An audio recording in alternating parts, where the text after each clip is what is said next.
En América se le llama libro álbum, en España, álbum ilustrado. Algunos, poco amigos de complicarnos la vida, usamos simplemente la palabra álbum para referirnos a ese objeto en forma de libro donde se cruzan la literatura, el arte y, también hay que decirlo, la artesanía de no pocos cuidadosos editores. Enseguida te cuento por qué el álbum se dice de muchas maneras.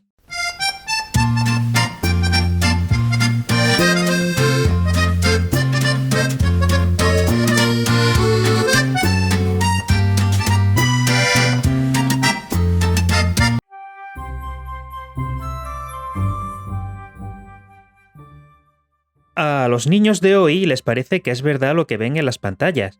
Los de mi generación, por nuestra parte, conocimos aquellos supermercados en los que sobre el envase de un detergente se podía leer impreso, en letras muy llamativas, la etiqueta anunciado en televisión, como si tal cosa fuese la garantía de una calidad indudable. Pero los viejos de mi pueblo, me temo, jamás venderían un pedazo de tierra sin estampar antes un garabato negro sobre blanco.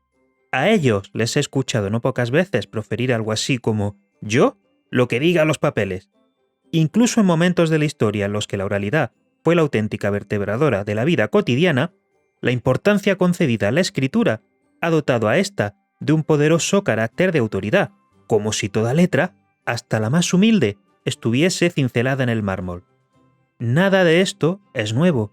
Ya el historiador Tito Livio decía que las antiguas leyes romanas estaban scripta in albo, esto es, escritas sobre blanco. Vámonos un momento a la antigua Roma. No se trata solo de que la palabra álbum provenga del latín, es que ella misma es latín. No por nada, el vocablo álbum se pronuncia y escribe todavía hoy en muchos idiomas modernos exactamente de la misma manera como se hacía en la lengua de Marco Aurelio. En el latín de Roma, álbum no era sino la forma neutra del adjetivo albus, que significa blanco, pero también podía usarse la palabra como sustantivo, en concreto, para designar a una tablilla encalada, blanca por lo tanto, que para comunicar información de interés público a los ciudadanos de la urbe, se colgaba de algún muro. A veces, incluso, el álbum podía llegar a denominar al muro mismo, pues la costumbre de pintar paredes, ya fuese con un propósito de utilidad pública o para hacer alguna gamberradilla, sabemos que no le era demasiado ajena a los romanos. De hecho, les era bastante familiar, pero vamos a lo nuestro. De la presencia que tenía ese álbum en la vida de la ciudad, hay varios testimonios. Por ejemplo, a las puertas del Senado se colgaba el Album Senatorum, que recogía los nombres de los senadores. En las colonias, donde no había senado ni senadores, pero sí curia y decuriones, en una especie de versión local de las instituciones de la metrópoli, se recurría al álbum Decuriorum. El listado de jueces se recogía en el álbum Judicum, y la manera de proceder durante los juicios, que estaba arbitrada por el praetor, constaba en el álbum Praetoris. Y sí, entiendo que te estarás preguntando qué tiene que ver todo esto en el fondo con lo que en la actualidad llamamos álbum ilustrado, libro álbum o simplemente álbum. Y ya sé que parece que no mucho, lo sé, pero fijémonos bien, resulta que ya en el mundo antiguo aparece un formato al que tendremos que seguirle la pista, no porque sea equivalente a la realidad que hoy denominamos con el mismo nombre, sino porque el álbum, en Roma, no deja de ser un formato, un espacio en blanco que tiene una dimensión social y está presente en la vida pública. Dicho de otra manera, ese espacio en blanco no nace tanto con la vocación de ser leído, que por supuesto también, cuanto con la de ser mirado. Puede que en esto último empiecen y acaben las coincidencias entre el álbum romano y el álbum actual, pero ojo, no es poca cosa. A lo largo de esta serie, en la que hablaremos de 7 aspectos sobre álbum, intentaré demostrarte hasta qué punto el álbum lleva consigo siempre impresa la marca de la sociabilidad. Mientras tanto, pregunto, ¿cómo lo llamamos? Vamos a ir sopesando una a una las opciones de las que disponemos, si te parece. Te confieso desde ya, eso sí, que en este caso el orden importa, puesto que las voy a ir jerarquizando de la, a mi entender, menos adecuada a la más apropiada. Por supuesto, puedes discrepar todo lo que quieras, Mi criterio no es infalible, pero te lo expongo.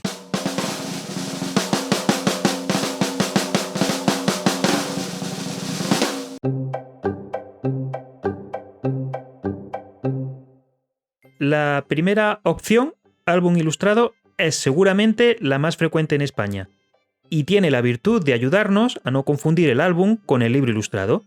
Aunque mucha gente no diferencia entre ambos, sobre todo cuando no se tiene demasiada familiaridad con el primero, lo cierto es que no son lo mismo. Por ejemplo, no habrá demasiadas personas en todo el planeta que no hayan tenido alguna vez en sus manos una edición de los cuentos de Perrault ilustrada con los grabados del artista romántico Gustave Doré. Su imagen de Caperucita, la de Doré, quiero decir, metida en la cama con el lobo, es ya icónica y seguramente la conoces. Pero ahora bien, si suprimiésemos las ilustraciones de Doré, el sentido de los cuentos de Perrault no se resentiría demasiado. Y no me entiendas mal, no estoy diciendo que la ilustración no los enriquezca o que sea meramente accesoria. Hay veces en las que, con el tiempo, incluso llega a incorporarse a la propia identidad del texto literario. No necesitamos buscar un ejemplo distinto al que acabamos de poner. Doré ilustró también la Divina Comedia, de Dante Alighieri, o El Quijote, de Miguel de Cervantes. A propósito de este último, te sugiero que hagas el siguiente experimento. Pídele a una persona que jamás se haya leído El Quijote que te describa al ingenioso hidalgo de la Mancha físicamente. Ni mucho menos es necesario conocer el texto para tener una imagen mental de Don Quijote. Es ya un personaje lo suficientemente universal como para que cualquiera tenga una imagen interiorizada. Lo más seguro es que esa persona te describa a un anciano delgado, estirado, de rasgos afilados, mejillas hundidas, aspecto enfermizo y rostro medio desencajado por la locura. Vale, la cuestión es que yo no tengo tan claro que lo descrito sea el personaje de Cervantes, bastante más brioso que enfermizo, sino más bien el Quijote de Doré. Lo mismo podría decirse del Infierno de Dante. A menudo, la ilustración modifica nuestra percepción de las obras literarias, pero en los libros ilustrados no deja de ser un elemento que se añade a posteriori y que no ha sido pensado desde el principio para ser parte constitutiva de la obra. En el álbum, en cambio, no sucede así. Hay álbumes, como por ejemplo La Ola, de la narradora coreana Suzy Lee, en cuya narrativa el texto está por completo ausente. Hay álbumes que solo necesitan de imágenes para contarnos lo que nos cuentan, por lo que parecería que aplicarles la etiqueta de álbum ilustrado no es del todo una mala idea, pero no obstante se me ocurren dos reparos que hacerle a esta percepción. Por una parte, en la inmensa mayoría de los casos resulta redundante. Si la ilustración es un componente constitutivo del álbum, va de suyo en el nombre. La verdad es que es un elemento tan inherente a este tipo de libros que llamar al álbum álbum ilustrado no resulta demasiado diferente de lo que sucedería si llamásemos a la lluvia acuosa. Y por otra parte, incluso esta regla conoce una excepción muy destacada. En los años 50 del siglo XX, el artista italiano Bruno Munari realizó una serie de álbumes que llamó Libros ilegibles. En ella no es ya solo que no haya texto, sino que incluso la ilustración se ve sustituida en muchos de esos pequeños volúmenes por la exploración de todas las posibilidades que tiene un libro en tanto objeto material. Abrir uno de esos libros ilegibles es una fiesta en la que se nos despliegan páginas con formas geométricas sorprendentes, troquelados, asimetrías y hasta un libro cama. Sí, he dicho bien, un libro cama. Busca y encontrarás.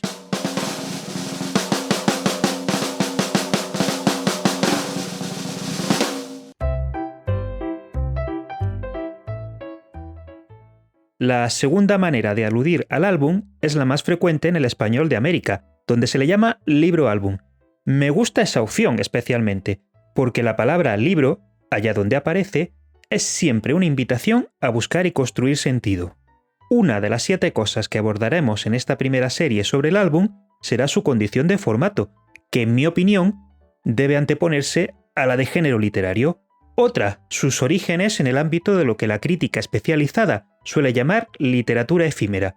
Veremos en otro programa cómo ha habido documentos que han llevado el nombre de álbum sin que se correspondiesen del todo al 100% con lo que hoy llamamos así para referirnos a un tipo de libro específico para niños.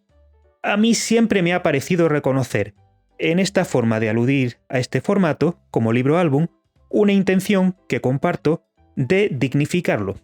Como profesor de literatura, hay dos cosas que disfruto especialmente. Una de ellas es comentar poemas en el aula. A nadie debe extrañarle. La poesía se caracteriza por concentrar una carga importante de sentido en textos, por lo general bastante breves, y digamos que ir desplegando poco a poco esas capas de significado que se ocultan en, por ejemplo, un soneto de Góngora, es lo más parecido que se me ocurre a abrir uno a uno los regalos que nos encontramos en casa durante la mañana del Día de Reyes. La otra cosa que disfruto especialmente, y que concierne en concreto a mi faceta de profesor de literatura infantil, es comentar álbumes con mis estudiantes.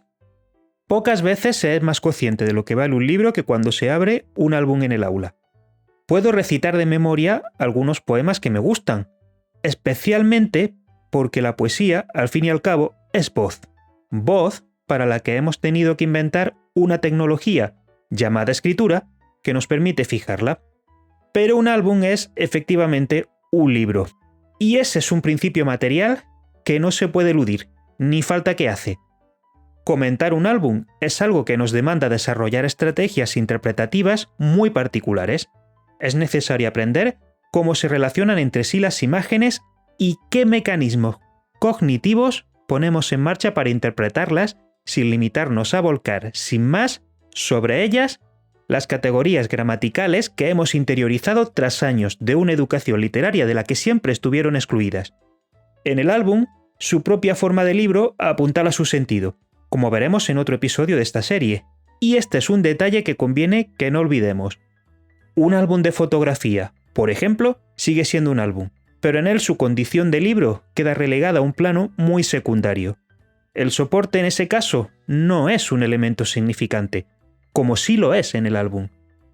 No necesariamente, por lo demás, cuando subrayamos este carácter, nos estamos refiriendo a un concepto tradicional del formato libro.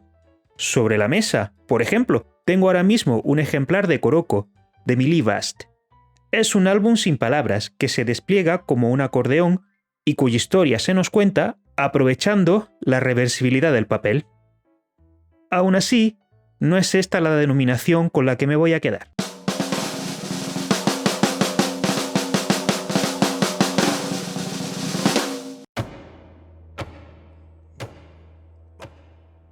La tercera manera de aludir al álbum, la que yo prefiero y la que he estado utilizando a lo largo de todo este programa, es simplemente álbum.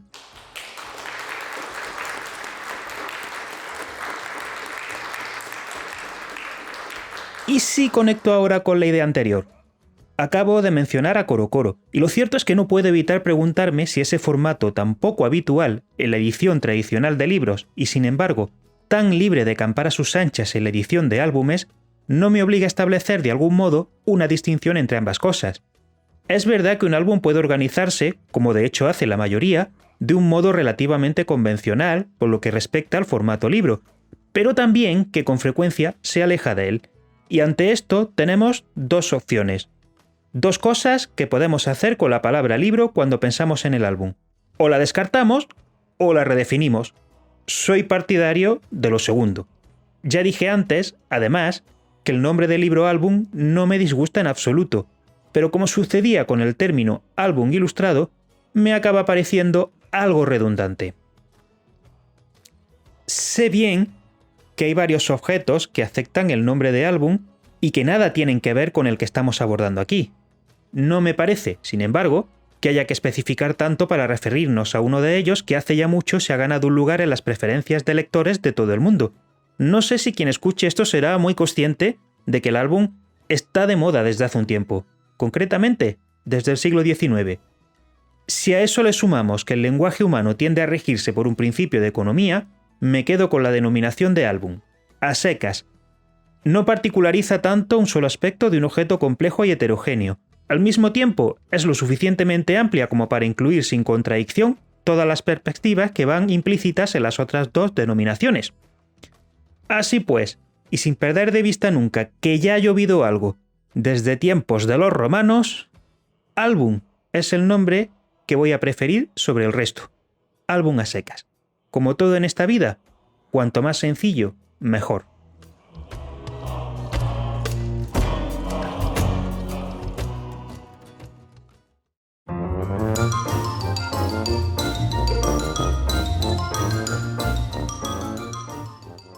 Hasta aquí todo lo que tenía que decirte sobre el nombre del álbum. Dicha esta cosa, ya solo me quedan 6. Le pido a la fortuna nos permita a ti escucharlas y a mí contártelas. Hasta la próxima.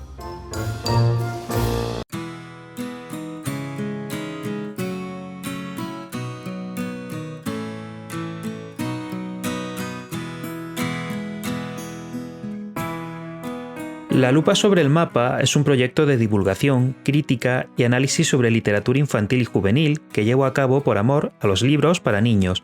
Si el tema te gusta tanto como a mí, puedes seguirlo en formato blog en la lupa sobre el mapa wordpress.com o podcast, tanto en iVoox como en YouTube. Si te ha gustado lo que has leído, visto o escuchado, te invito a que te suscribas a cualquiera de esos canales o a que los sigas por redes sociales para que pueda hacerlos crecer. A todos los programas y entradas puedes acceder, además, a través de mi página web personal, juangarciaunica.com. Muchas gracias por tu atención.